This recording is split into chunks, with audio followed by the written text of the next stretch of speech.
les Astrams, aujourd'hui vidéo un petit peu particulière, comme vous pouvez le voir. Chez moi, il y a un peu de neige, hein, mais on est samedi. Pour une fois, c'est un jour où je ne travaille pas, donc j'en profite pour aller me faire un petit stage pour passer ma première étoile d'astro. Donc voilà, je vais vous faire un petit peu le compte rendu. Donc la direction, le planétarium de Vaux-en-Velin, c'est le planétarium le plus proche de chez moi, pour déjà la partie théorique, donc sur toute la matinée, sur toute l'après-midi. Et cet après-midi, en fonction du temps, peut-être qu'il y aura quelque chose au parc de Miribel-Jeunesse juste à côté. Donc je vous tiendrai au courant, je vous publierai quelques petites photos dans la vidéo. Donc voilà, allez, à tout à l'heure, salut.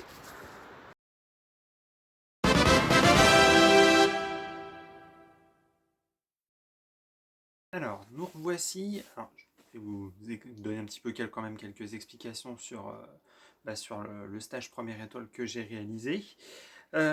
Alors, en gros, ce qu'on peut dire, c'est que ce stage, pourquoi je l'ai fait, parce que, je vous l'ai déjà un petit peu expliqué, hein, je me suis formé un petit peu tout seul. Il n'y avait pas beaucoup de choses quand j'ai commencé, donc il a fallu que je me forme un petit peu sur le terrain. Et je me suis dit, quitte à mettre un petit peu d'argent dans un stage, autant que ce soit quelque chose qui serve. Et donc c'est vrai qu'effectivement, ce stage en fait permet de vraiment reposer les bases de toute notre pratique. Et en fait, il est essentiellement axé sur comment préparer sa soirée, comment organiser sa soirée d'observation, de photos, enfin essentiellement d'observation pour la première étoile. Et en fait, en se posant plusieurs questions. Les différentes questions qu'on va se poser, on va pouvoir donc apporter des réponses. Et ces réponses vont nous être apportées soit par des instruments différents, soit par des choix différents, soit par aussi tout un tas de matériel et d'outils dont on peut disposer maintenant. Alors, première question qu'on peut se poser, ça va être quel est le ciel du soir. Là, il n'y a pas 36 solutions, il faut consulter les éphémérides. Il n'y en a pas 36, hein, c'est soit vous avez votre PC à côté de vous et donc vous utilisez les logiciels de carte du ciel, style, comme son nom l'indique, carte du ciel, ou alors Stellarium. J'ai quand même une petite préférence pour Stellarium, peut-être parce que je l'utilise, hein, c'est peut-être ça. Sinon aussi, on utilise les éphémérides donc avec les cartes tournantes, style les Stellavision 365, Stellavision, je sais plus exactement, enfin bref. Je vous en mettrai une petite photo dans le coin. Donc là au moins déjà ça vous permet un petit peu de déterminer exactement ce que vous allez pouvoir, quel va être votre ciel, quoi. Si vous vous amusez à pointer un truc alors que le machin n'est pas encore levé et qu'il va se lever à 5h du mat alors que le jour va se lever en même temps, ça sert à que dalle, quoi. Ensuite, la deuxième question à se poser, c'est est-ce qu'il va faire beau, hein, parce que ça peut être un peu emmerdant, hein, si jamais il fait moche. Et là, malheureusement, on n'a pas trop de solutions, hein, hormis consulter les sites de météo. On peut pas influer sur la météo, hein, sinon bonjour le bazar total. Voilà, donc après, on a 2-3 sites qui sont quand même relativement fiables. Météo Blue, je vous mettrai le lien quelque part dans le coin, et Météo Ciel. Voilà, c'est les deux qui fournissent des données assez pertinentes. On s'en est servi un petit peu hier pour préparer notre soirée et il s'est pas trop planté, hein. Ce qu'il avait pas prévu, c'est que le ressenti il allait être un petit peu plus bas. Mais ça, c'est pas grave. Troisième question qu'on peut se poser, là, ça va être, est-ce que la Lune va être gênante? Parce que la Lune, elle est pas mal à regarder, hein, mais on va dire que quand vous voulez regarder un truc qui ne brille pas des masses, si vous voulez le regarder en pleine période de pleine Lune, vous allez avoir un peu beaucoup de mal quand même, hein. Donc là, va y avoir 36 solutions. Il y a un site qui est bien fait, qui répertorie un petit peu toutes les phases de la Lune en fonction du calendrier du mois. C'est sur Astrofolio. Donc pareil, le lien sera dans le coin. Donc ça, c'est déjà pas mal. Voilà. Déjà, là, tout ce qui va être conditions météorologiques, ça sera déjà un bon départ. Ensuite, on a refait un petit récapitulatif de tout ce qu'on peut regarder, de tout ce qu'on peut observer. Donc alors, il y a pas mal de choses. Donc je vous invite à retourner voir la vidéo que j'avais faite de lexique, l'une de mes premières vidéos. Hein, donc je vous la remettrai par bas. Et donc après, voilà, donc tout ce qui va être les aurores boréales, les étoiles filantes, les astéroïdes, les météores, les planètes, qu'est-ce que j'ai pas dit, tout ce qui va être objet du ciel profond, enfin bref, voilà, vraiment tout un tas de choses. C'est vrai que c'est quand même déjà assez poussé hein, comme truc. Avec deux, trois petites explications, c'est vrai que ça rend tout de suite le truc beaucoup plus vivant, beaucoup plus sympa. Après, c'est vrai qu'il y a quand même encore pas mal de petits points qu'on a abordés. Hein. Ça va être essentiellement quel est le matériel qu'on peut utiliser pour faire tout ça. Alors, on revoit un petit peu des bases d'optique, donc ça fait jamais de mal. Mais même si c'est pas forcément le truc le plus simple, hein. Mais déjà aussi on fait un petit point sur les différents instruments qu'on peut utiliser dans la pratique de l'astro. Donc les jumelles, hein, c'est vrai que j'en avais pas parlé dans la vidéo sur le lexique, mais c'est vrai que oui, effectivement, on peut faire l'astronomie aux jumelles, ouais. J'ai eu le plaisir d'essayer ça hier soir, et franchement, ouais, ça fait des trucs sympas. Bon, par contre, ouais, ça bouge un peu quand même. Hein. Bon, après, c'est peut-être parce que j'ai pas l'habitude aussi, c'est peut-être ça. Donc après, tout ce qui va être différence entre lunettes et télescope, ça, normalement vous le savez, je vous l'ai déjà appris. Hein. Bon, au pire, c'est pas grave, vous retournez voir la vidéo, il n'y a pas de souci. Ça permet effectivement déjà d'avoir un petit peu de base technique. Voilà, moi c'est vraiment ce que je retiens de ce stage de première étoile, c'est vraiment poser les bases techniques et pratiques pour progresser plus facilement dans la pratique de l'astro. Après, c'est vrai que, bon, vous commencez un petit peu à le savoir, moi je m'oriente plus facilement vers l'astro photo, mais voilà, ça fait pas de mal effectivement de reprendre les bases. Ça m'a permis de m'apercevoir qu'il y a 2-3 choses que je faisais pas forcément dans le bon sens, mais bon, voilà. Ensuite, une fois qu'on a fait ça, on continue un petit peu plus dans le détail, et donc on va voir un petit peu tout ce qui va servir à déterminer le choix d'un oculaire. Donc c'est vrai que en fonction de ce qu'on veut faire, on ne va pas utiliser tel ou tel oculaire, on va plutôt privilégier telle autre famille, etc. etc. C'est vrai que là, ça pourrait effectivement faire l'objet d'un truc sur une journée complète, mais alors bonjour le bazar. On décrocherait tous au bout d'une heure. Hein. Franchement, l'optique, c'est chouette, mais c'est un peu, comment dire sans froisser l'optique. Casse-pied. Ouais, c'est beaucoup de formules quoi en fait. Donc bon bref, ça passe quand même. Mais voilà, on reste assez généraliste parce que on n'a pas tous les connaissances qu'il faut. Et mieux vaut avoir les informations brutes de décoffrage et au moins se servir de 2-3 trucs, c'est déjà pas mal. Ensuite, après, une fois qu'on a eu fini donc la partie pratique, qu'est-ce que je dis moi? Partie pratique, pensée dormie. La partie technique vient après donc la partie pratique. Et donc là, on se retrouve après. Ça y est, donc la partie théorique c'est fait.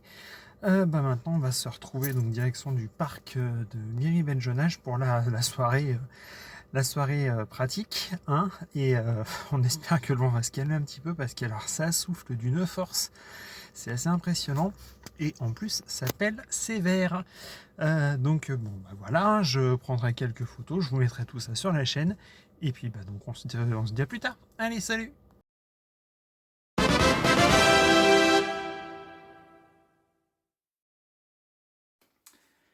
Voilà, donc alors, petite explication de la partie pratique.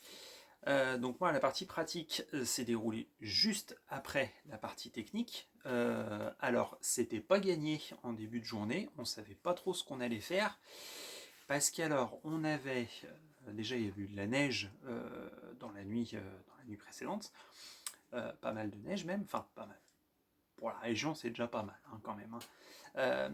Par contre, il y avait énormément de vent, et le vent est les matériels astronomiques, ça fait jamais bon ménage. Mais bon, on a quand même tenté notre chance, puis au final, on a quand même bien fait. Hein. Donc, alors, mise en place des instruments. Donc pour ma part, voilà, j'ai fait ce que je fais d'habitude, hein, ce que je vous ai montré dans la vidéo d'installation. Alors, soit dit en passant, le petit bricolage que j'avais fait par rapport à mon moteur n'a pas tenu. Donc, il a fallu que je fasse sans les moteurs. Hein. Enfin, c'est pas grave, on a fait essentiellement du planétaire. Donc, c'était pas plus mal, remarqué. Donc voilà, mise en place du matériel, vérification d'usage, donc équilibrage, collimation, etc., etc. Et après, ça y est, c'est parti, on va s'éclater un peu. Donc après, c'est vrai qu'effectivement, pour la première étoile, moi j'étais avec des personnes qui avaient pour la plupart des instruments et qui avaient beaucoup de mal en fait à le prendre en main. Donc c'est vrai qu'effectivement ça a été quand même assez sympa de voir un petit peu tout le monde justement y mettre du sien, vraiment s'appliquer. Et c'est vrai que moi j'ai fait vraiment de belles rencontres sur ce stage. Et c'est vrai que ça donne vraiment envie de faire ça en communauté et de partager l'expérience avec d'autres personnes. C'est vrai que c'est vraiment génial. Alors revenons à nos planètes. Donc moi, ce que j'ai pu observer pour ce stage, alors on a fait Jupiter, on a pu voir les Galiléens, non pas lui, hein, non, les 4 Galiléens, hein, nos satellites de Jupiter. Hein. Donc Jupiter, Saturne, Mars, qui vient à peine de passer à l'opposition, qui est en train d'un petit peu de baisser de diamètre apparent, mais c'est vrai qu'effectivement on la voit quand même encore pas trop mal. Et après, le Orion commençait à se lever, en plus du froid. Voilà. Donc on a pu pointer M42 et après on a décidé de remballer parce que sinon on allait tous se transformer en glaçons vivants.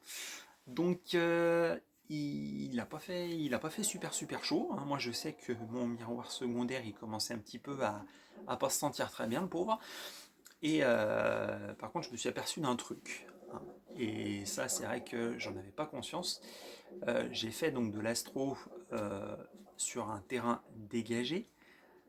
Et en fait, c'est là qu'on s'aperçoit qu'effectivement, la monture EQ32, mon Dieu, qu'est-ce qu'elle est légère et qu'est-ce qu'elle a de prise au vent. C'est un truc de malade. Il est vraiment temps qu'elle parte à la retraite, en plus d'avoir un moteur pété. Enfin, un moteur pété. C'est pas le moteur, c'est la prise. Mais bon, c'est pareil, il faut vraiment qu'elle parte à la retraite parce que ça commence sérieusement à m'enquiquiner plus qu'autre chose. Bon ça y est, hein, c'est la fin de la journée, alors journée assez riche.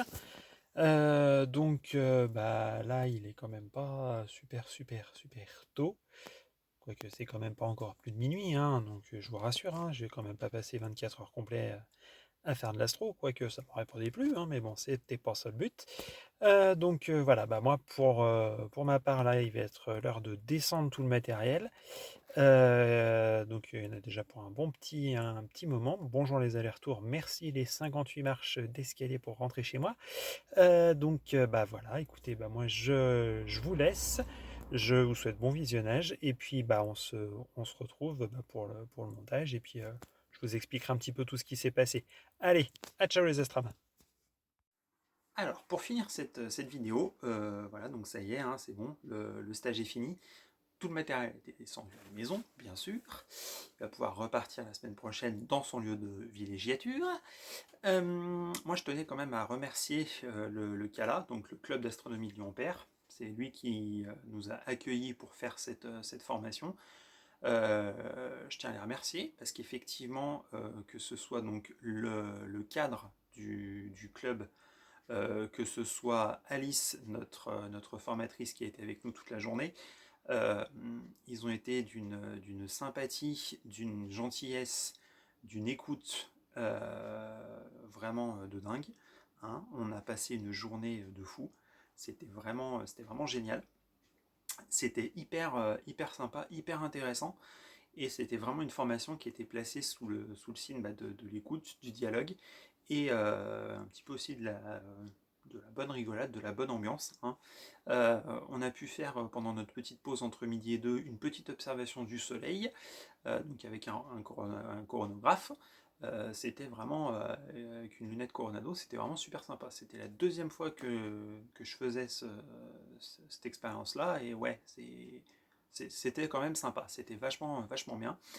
Donc moi je ne peux que vous encourager, si jamais vous vous posez la question de passer ou pas votre première étoile, si vraiment vous voulez progresser et avoir vraiment tout un tas de réponses à vos questions que vous pouvez éventuellement vous poser et que vous ne trouvez pas les réponses sur internet, ça je sais que malheureusement c'est le lot quotidien un petit peu, hein. On a tous des compréhensions différentes, des problématiques différentes.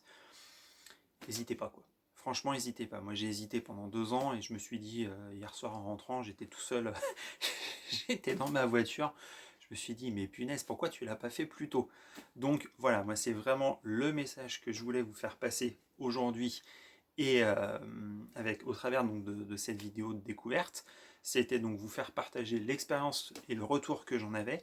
Et franchement, allez-y, vous pouvez y aller les yeux fermés. C'est vraiment super. Rapprochez-vous des clubs d'astronomie qui sont vers chez vous si vraiment vous voulez progresser. Allez-y, c'est vraiment le bon plan. Donc voilà, moi je vous dis à plus tard les astrams et on se retrouve très rapidement pour une prochaine vidéo. À ciao.